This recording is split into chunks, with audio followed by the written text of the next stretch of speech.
So part 2 of lectures on chapter 3, acid-base equilibria, we're going to look at the CO2 carbonate system and how it behaves as a buffer in these natural water systems.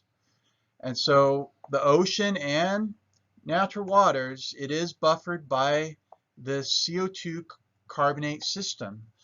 Again, there are other acids and bases in these waters, but because the concentration of the carbonic acid from CO2 and carbonate are so much higher than the other weak acids and bases, this is the system that dominates and helps control the pH in these waters.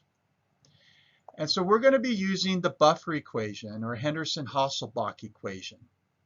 Now this equation, it really is just a rearrangement of the equilibrium expression.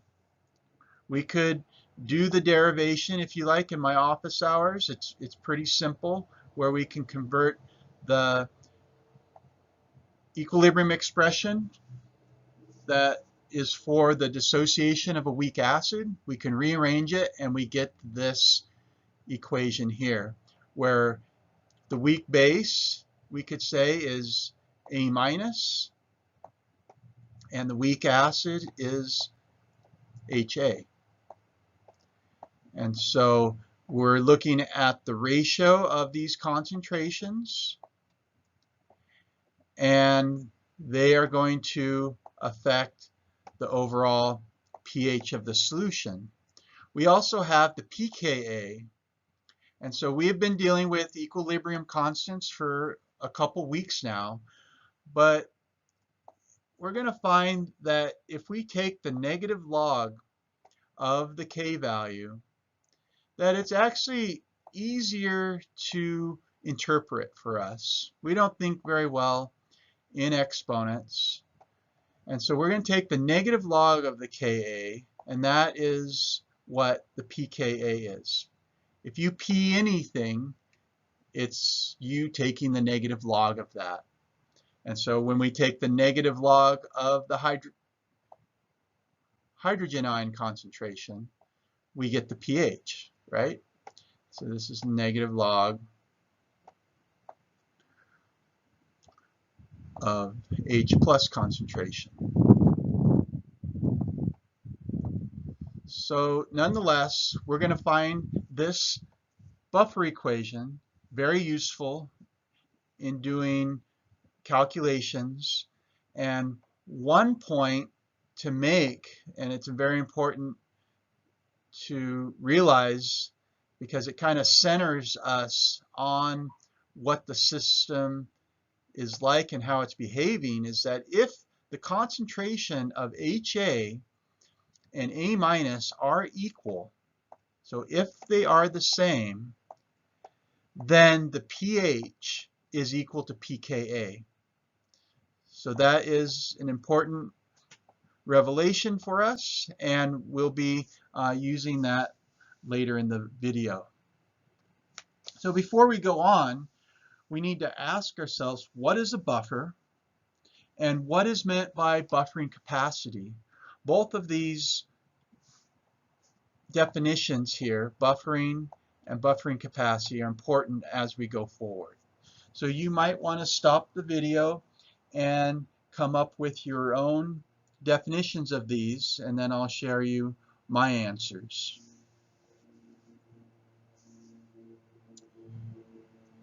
So my answers are these.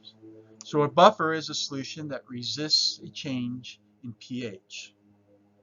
So when you have both a weak base and weak acid, and they have to be the acid-base pair, so it needs to be, say, bicarbonate and carbonate. They have to be the pair. When you have both of them in solution, that solution will resist a change in pH. It will be able to absorb hydrogen ion and hydroxide and make sure that they do not contribute to changing the pH.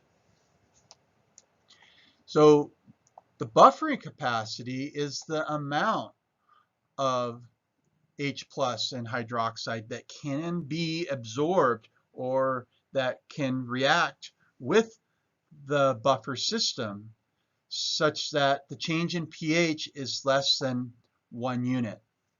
So that is the definition of buffering capacity. You can imagine the more HA you have, the more weak acid you have, the more weak base, the A minus you have, the more you have, the more it can react with any H plus or hydroxide that come into the water system trying to change the pH, but they will react and then buffer and resist the change of the pH. So the more you have of HA and A minus, the more buffering capacity you'll have. A side note, and maybe technical for what we're doing, but you also get a better buffering capacity when the concentrations of the weak acid and base are equal.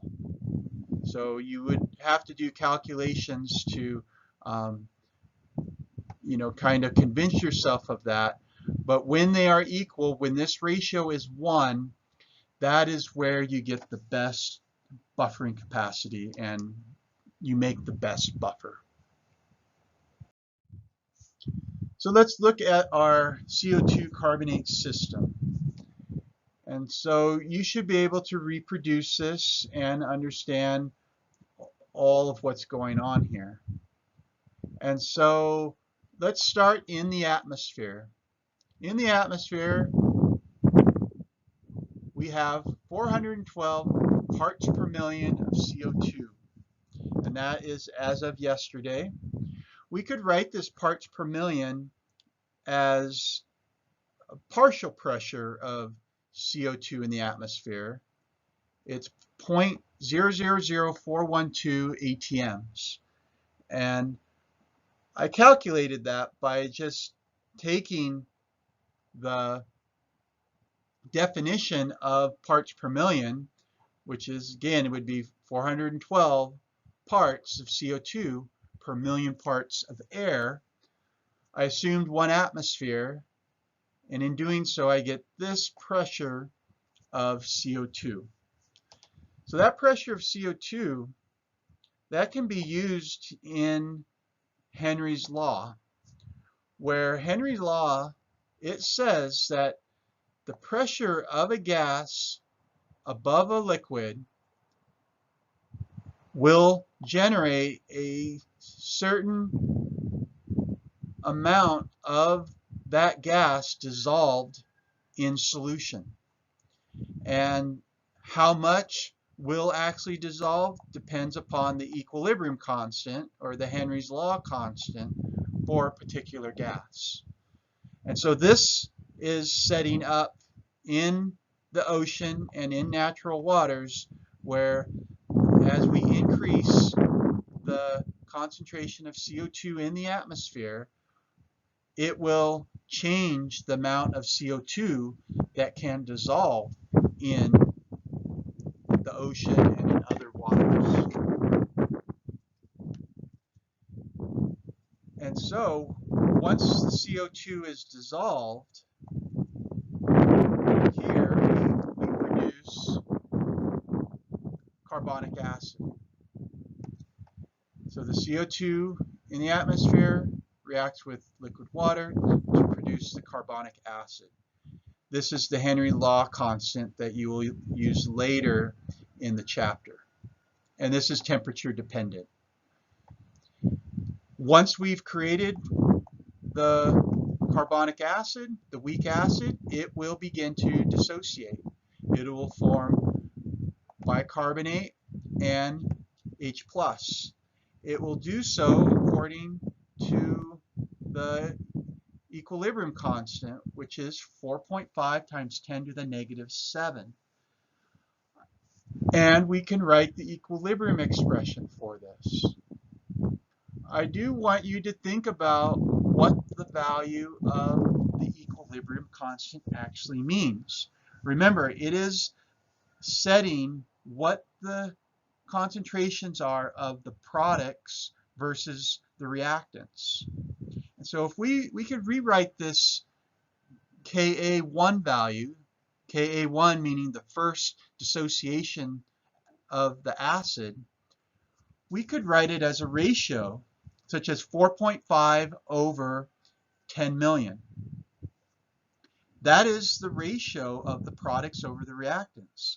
So for every 10 million carbonic acid molecules, we get a product side of that to be 4.5. So that is the definition of a weak acid. It dissociates sparingly, but even though it dissociates sparingly, it still produces a little bit of H+, which is going to change the pH of the solution. So we do produce a little bit of bicarbonate, and that bicarbonate can also continue to dissociate. It will dissociate according to Ka2, the second dissociation of the weak acid, carbonic acid. And so that number is 4.7 times 10 to the negative 11. So bicarbonate, it is even a weaker acid where it barely dissociates. At equilibrium, there is 100 billion, for every 100 billion bicarbonate molecules, we get a numerator up here of 4.7. Very small dissociation, but nonetheless, it does contribute a very small amount of H+. We can write the equilibrium expression for this reaction. And this CO2 in the atmosphere is in equilibrium with carbonate, which is being produced by the dissolution of solids in the sediments, in organisms such as shellfish and corals, things like that. And it is dictated by KSP. And so we'll continue to use all of this information as we talk about ocean acidification and the controls of on pH in natural waters. So this set of equations, both the equilibrium expressions and the actual dissociations of the weak acids, we'll continue to use this information. So let's take the information from the CO2 carbonate system and apply it to the buffer equation. And so my example here is we're going to look at the pH of the ocean before the Industrial Revolution. And that pH was 8.3. What I'd like to know, I'm going to use the buffer equation, and I'm going to find the ratio of bicarbonate to carbonic acid. I just want to know the relative amounts of bicarbonate and carbonic acid at a pH of 8.3. So this is just a back of the envelope calculation, but I can use the buffer equation to do this. So what I'm going to do here is I am going to set the pH to 8.3, and I'm going to take the negative log of my Ka1. That's the reaction that shows the equilibrium between bicarbonate and carbonic acid. And that value is 6.3. On the last slide it was 6.35, but again I'm just rounding to make this calculation a little more simple. And so when I do that, I'm going to solve for this ratio. And so before the Industrial Revolution, through moving things around, solving for the ratio, I can see that there was 100 times more bicarbonate than there was carbonic acid. So the ratio of bicarbonate to carbonic acid was 100 to 1. So if we knew the total concentration of carbon in the ocean waters, dissolved carbon, we could then figure out a concentration. So let's look at the other equilibrium, and that's the second equation where bicarbonate is in equilibrium with carbonate ion. We can do the same calculation, and this time the pKa2 is 10.3, and this time carbonate's the base, bicarbonate's the acid. We do the same calculation and we get a 1 to 100. So what we can tell from this calculation is that in the ocean, before the Industrial Revolution, that bicarbonate was the primary species. It was by far the most prevalent carbon species in the ocean, and that carbonate and carbonic acid were kind of very thin bookends on both sides, being about 1% or less than 1% if you consider all species. And so again, this only occurs at a pH of 8.3. This is kind of the middle point of the pH range for this system. At 8.3, that's where the primary species is bicarbonate ion. And so there's lots of different calculations we can do with the buffer equation, but this was just one example in terms of trying to find what we call the principal species or the dominant species at a given pH. So let's look at this more graphically. So we can use the buffer equation and we can find the relative amount of the different species at any given pH, or given a certain amount of bicarbonate, carbonic acid, carbonate, we can find the pH using that equation. But I know that all of you've done titrations. So let's look at this system as if it was a titration. So what if we had some shells? What if we had some calcium carbonate and we ground them up into a powder? We added a little bit to a beaker, put a little bit of water in there, and we measured the pH. We'd find that the pH is about 11 or so. That would be a saturated solution of carbonate. But now let's start titrating it with some strong acid, some H+. How is the pH going to change? Is it just going to drop linearly? Does it drop in which way does it drop? Well, what we would find is that it would drop in these very kind of stepwise fashion. The first step, it would go down and it would start to flatten out. And where it flattens out and where this inflection point is between concave down, concave up, at this point, this is where we get pH equal to pKa2, which is at 10.33. It's at this point where we get the least change in pH. We're adding H+, but we see that it's kind of flattening out here. And it's flattening out here because that's where we're getting a really good buffering due to the fact that the bicarbonate concentration is the same as the carbonate. When they are the same, if we go back to our buffer equation, that's where pH equals pKa. And for where we're at in terms of species, we had carbonate, we're adding acid, therefore we're creating bicarbonate.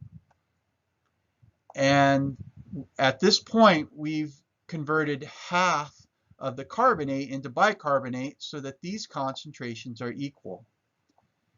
And so we get the best buffer here. We get a very good resistance to change in pH, but then we overcome that and it starts to take off again. So now we're starting to really change pH because we're running out of carbonate and now we're almost to the point where we've converted everything to bicarbonate. And so this is actually a pretty steep change. We're not buffered all that great. And this is at pH 8.3. This is the point at where the oceans were at before the Industrial Revolution, where it's much greater concentration than carbonate and carbonic acid. But as we continue, this bicarbonate is being converted to carbonic acid, and we're almost to the point of creating a nice buffer again. So at a pH of 6.35, that's the value of pKa, that is where, again, the change in pH, even though we're adding H+, is starting to level off. The resistance to changing in pH levels off at this point. And again, we form a nice buffer. Well, we continue to add H+, and we start to set up a range where we're losing the amount of bicarbonate. And again, it's a runaway effect. And it kind of runs away after that. So nonetheless, this is what the contour of pH versus H+ added would be if you titrated solid calcium carbonate. So again, the points on this plot that I want you to recognize are the inflection points. These inflection points are where we get the most resistance to pH. This is where buffers are created. Also, an important thing that I want you to notice is what species is actually present, be it carbonate or bicarbonate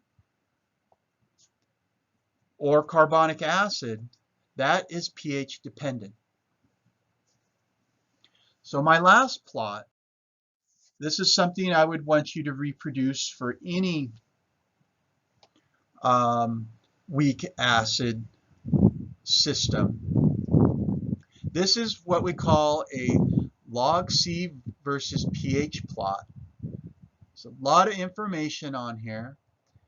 And so what we're doing is we're taking the log of the concentration. In this case, the concentration is of total carbon species in solution.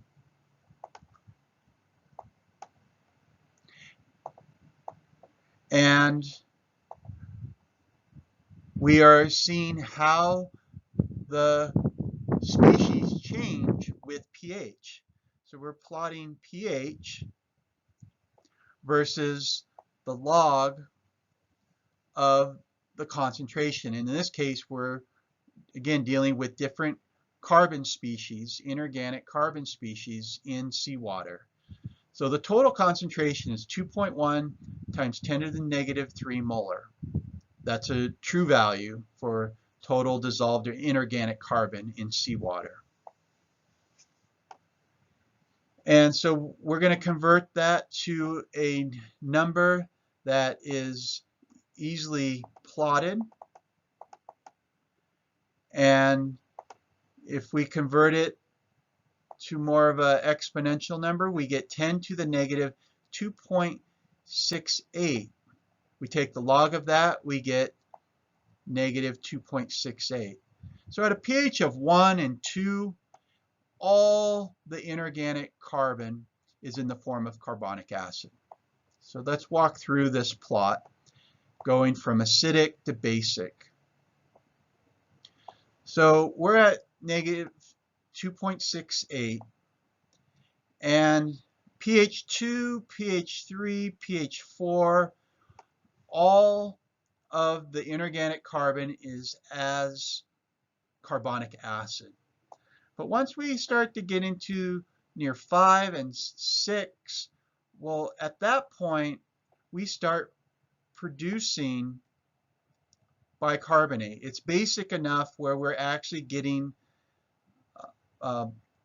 dissociation of the carbonic acid, and we're actually producing some bicarbonate. Remember, this is on a log scale. This is on a log scale. So going from a value of -6 to -4, we're looking at a difference that's 100 times. And same thing with -8. This is very small amount of bicarbonate. But once we start getting to about pH 5, we're starting to get to a point where it's a measurable amount and a significant amount that we shouldn't ignore it. And so at this point here, at a pH of 6.35, these lines cross. And so where they cross is where the concentrations or the amounts of carbonate and carbonic acid are equal. And so we get a little dip because, again, it's on a log scale, but that right there is an important value. And so if you're given the pKa, you could construct this plot here and determine that intersection. So as we continue to increase the pH, the carbonic acid concentration begins to get lower and lower and becomes negligible. It's not an important species as we get to higher pHs. But what we see here is that in the range of about 7 to 9 or even 10, bicarbonate is the primary species. But just like bicarbonate, as we increase the pH, what we find is carbonate at about a pH of 9 to 10 starts to become a important species. And at pH of 10.3, they intersect. That is where the concentrations of bicarbonate and carbonate are equal. And after that point, carbonate becomes the dominant species, and bicarbonate slowly becomes less significant. And so you should be able to produce a log C versus pH plot for any weak acid system. And I also plotted on here the H plus concentration. You can think about that. That's at pH 7, right? At pH 7, the concentration of hydrogen ion is 10 to the -7, or log -7, log value of -7. And it hits the intersection here of, I have my axis, base of my axis at to the -10. I could have gone lower, but I stopped there. But at a pH of 10, that would give me a H plus concentration of 10 to the -10, or log -10. And we can also put the hydroxide concentration on here as well. I'll let you think about that one. So you should be able to produce a plot like this. And here is a nicer plot done on Excel. And you can look at this one and maybe mark up on this one. And that might help you understand how to construct these a little better. This plot only goes to -8, but nonetheless, it's the same representation. So I hope this video helps you with your worksheet. It has a lot of you know, examples that will be similar to what I'll expect you to do on that worksheet.